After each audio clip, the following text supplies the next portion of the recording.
Good morning, Janice. Good morning, John. How are you? Wonderful. How you doing? Good, thanks. Thanks for agreeing to join us on this divorce literacy spotlight. Oh, I am happy to. Thanks for asking. Absolutely. So what I'll do is I'll introduce you real quick and then ask you a few questions about your practice. Great. Sounds good. Okay. Janice Berner is a certified public accountant and a certified divorce financial analyst, CDFA. She became a CDFA because she has personal and professional experience with divorce that enables her to best help her clients. Janice is passionate about helping others through one of the most difficult times, using 2 decades spent in the financial industry. Earlier in her career, Janice earned a psychology degree and was working as a counselor. She also received her MBA. But after 20 years of various finance roles at Fidelity and in the Big Four public accounting firm, she missed directly helping people. 10 years ago, when Janice discovered that she could combine her interest and passions as a financial advisor and CDFA, she knew she had found the perfect way to help others feel confident and positive as they move on with their lives post-divorce. So that's awesome. So you can really understand people. So let me ask you this. So I have to imagine that you have clients, they're married, and then you find out they're getting divorced. At that moment, what happens? Is it one of them? Obviously, probably just one just calls you and says things aren't happening here. Talk about that process. That a lot of times they're coming to me as fresh clients. So I have not really had, an existing client tell me they're getting a divorce, which in itself could be, I guess, interesting, right? Yeah. And I have that happen now. I have couples come to me. So again, I haven't met them before. They're not existing clients, but recently that's a trend. I'm getting both members of the couple coming to me saying, we're thinking of divorcing. We started the process with a legal representative, whether it be a mediator or attorneys. And we got to the point where it came down to the money. And we realized that we have to stop negotiating because we don't know where we stand today. So that's why we're here. Okay. So a lot of times so you cover the whole, you take a look at everything, the financial, the tax implications. Right. So, whether it's capital gains or what have you. Yes. Yep. So at what point, like in terms of the who negotiates, who gets what? Does that, you just give them the facts and then they go back to the attorney and try to negotiate, or do you get involved with, you must, I imagine you are working with the attorney. Right, there's interaction, yeah. It's a team approach, really, and it depends on whether it's being a mediated case or not. In that case, they're trying to negotiate themselves. So I'm enabling them, giving them the knowledge they need. Where do I stand today? Not only what is my net worth, but what's my actual need? Establishing need for divorce is really, really important. And when we say need, it doesn't just mean the mortgage and the property taxes and the groceries like most people think. Right. The discretionary spend can be 3 times as much. The unexpected, this is probably going to happen with your kids, everything from private camps to, hey, we talked about college and your philosophy and how much the couple should be spending on that for the kids. All of that takes some work to really nail down a solid budget that they know. If they put this down on the simple state forms, there aren't lines for certain things. And if they don't really know that's going to happen or they don't plan for it, they're going to be surprised in a bad way. So that's all in the beginning. They bring that with them to the table, whether it be, again, the mediation table or via their attorneys. And now we start running scenarios of what if we were to settle this way or that way. And I do get involved in the asset separation discussion. So I think you're starting to ask about that, John. Who decides which assets? Want me to continue with that? Yes. Okay, so asset separation, it really depends on who I'm working with. Some attorneys like to start that spreadsheet and some don't. Either way, we have software that I'm using because I need it anyway for the financial plan to tax treat the assets, to discount them for whether it be a home that needs, repairs, and you're familiar with that, that's not really worth what it is on Zillow, to private stock. Right. So all sorts of assets that need valuation. I can get involved in that process. Stock at work. So employee stock, deferred compensation plans. It really just depends on the family. All that needs to be documented, valued, and then split up. So there's a bunch of work that goes on beforehand, depending on the complexity of the family. So if someone wants to, let's say someone's moving out and then going to do an equity buyout, I would imagine when you try to figure out what that is, there's probably other factors to take into consideration where the person who's going to retain the home someday will be paying capital gains. Right, right. Can they afford it? Do they know what's involved in maintaining a house? And then what happens when, you know, interest rates are the way they are and people want to keep the house in both names for now and just get along for a year or so and then sell it, right? So what are all the different things to think about during those couple of years that could go by? What if something goes wrong with that house? So all that's documented by the attorneys, you know, who's responsible for paying that, who's going to participate in the gains at the end when we sell, having the couple understand what the tax, you know, ramifications are of selling single, divorced, you know, now, later, and getting that all sort of run as those scenarios that I mentioned to you, so they can see the impact on their bottom line and make good decisions to know it's really worth staying in the house with all that stress of owning it together. And I know you've mentioned, I was very impressed by you when we presented recently and your ways of helping people think about, well, what happens if his name is still on the mortgage and he wants to purchase another property? So all those things need to be considered, and there are ways around it, as you mentioned, but they need to know ahead of time. I would say one of the biggest mistakes people make is not knowing whether they'll qualify for a new mortgage before they decide to fight for the house. So in the world of like, we're just splitting it now, but I want to buy you out, well, guess what? Can you? We need to figure that out before the negotiations even start. So I'm typically sending them to somebody like you right at the beginning. Yeah, they got to get pre-qualified. Sure. People might not think so, but they, they don't realize, you know, so if you want to help people, you guide them. Yeah, you know, and what I wanted to ask you too, can you talk about, you know, the quadro, you know, in terms of if someone's going to, someone might say, okay, we're splitting up the retirement account and I want to buy a house when I receive that money. There is certain steps that someone must take so they don't get the tax ramifications. Could you talk about that? Yeah, so the quadro could take a while too. So I'm sure you mentioned you're thinking that in your head, asking about that as well. I don't do quadros. I could if I wanted to, but I choose not to do them. They get sent out by the attorney to be processed, and it could take a while, right? Because the calculation goes on with that person performing the quadro, then it gets sent over to the plan sponsor for the 401k, who has to approve it in the first place. As far as taxes go, I'm wondering if you're asking about that one-time opportunity that the person has to take money out of the 401k at the point of split and not incur the penalty. Yeah, exactly. I can talk about that if you want. Yeah, so with the IRS rules, if you're less than 59 and a half and you access IRA money, they hit you with the penalty.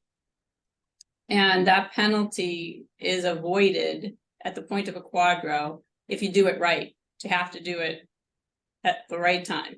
And you can then take money out and of course still pay taxes on that IRA money. But you've got that one-time opportunity for that person to go in and say, yes, I'd like to withdraw versus roll over, and the rest would roll over into an IRA and have no tax trigger on it. Yeah, I mean that's huge. That, you know, these things have to get done properly. Do you happen to know, is there like one memorable case that you worked on that like impacted you in terms of saying, you know, like you basically saved the folks tons of money because they were going down one path and you brought them to where they should be? I was thinking about that because I saw this question. Pretty much every case, I have to be honest with you, because people just don't know. And they start getting into discussions about keeping the vacation home, or you know, maybe the non-money spouse is not realizing that they just are not going to make it unless they make certain changes in their lives. So not necessarily the ones that hit home for me that are memorable, the most memorable. I have a lot of people who are just, they're victimized, to be honest. And it's tough. It's tough. You go through it with them for beginning, during, and after. it's an emotional process as well as a financial process. And the ones that are most memorable are the ones who need you the most, I guess, right? Who in the end they become somebody who they just, in the heat of the moment when all this is going on, the legal process itself can get rather difficult. They like coming to me because they feel more in control, knowing what their future is going to look like and looking forward towards something more stable and making moves towards something more stable. So that's just gratifying overall. Now, do you get a situation where, so you got the couple coming to you, like in the case of one may feel a bias towards the other, that you're biased towards another? How do you resolve that? It's called a release from conflict form. Okay. Yeah. So couples can work with me. I am collaboratively trained. I don't know if you're familiar with collaborative law, if you've dealt with it, but I have not done a collaborative case since I got trained. They just are not that frequent.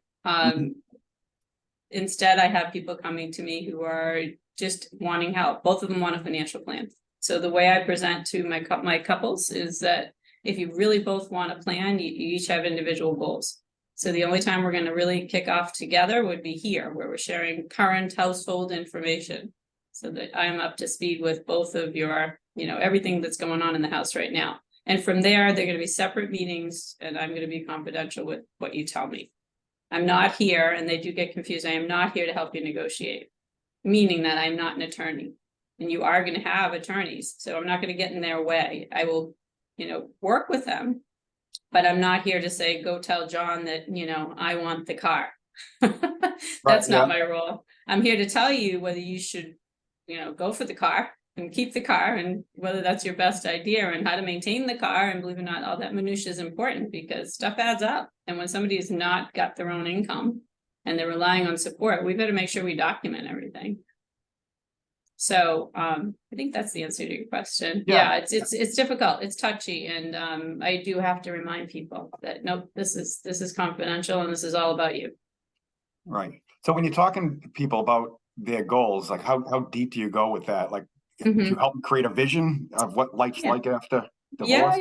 Yeah, all of that, right? So what makes you happy, and those goals? It's funny because the divorce financial process, as I mentioned, takes a while.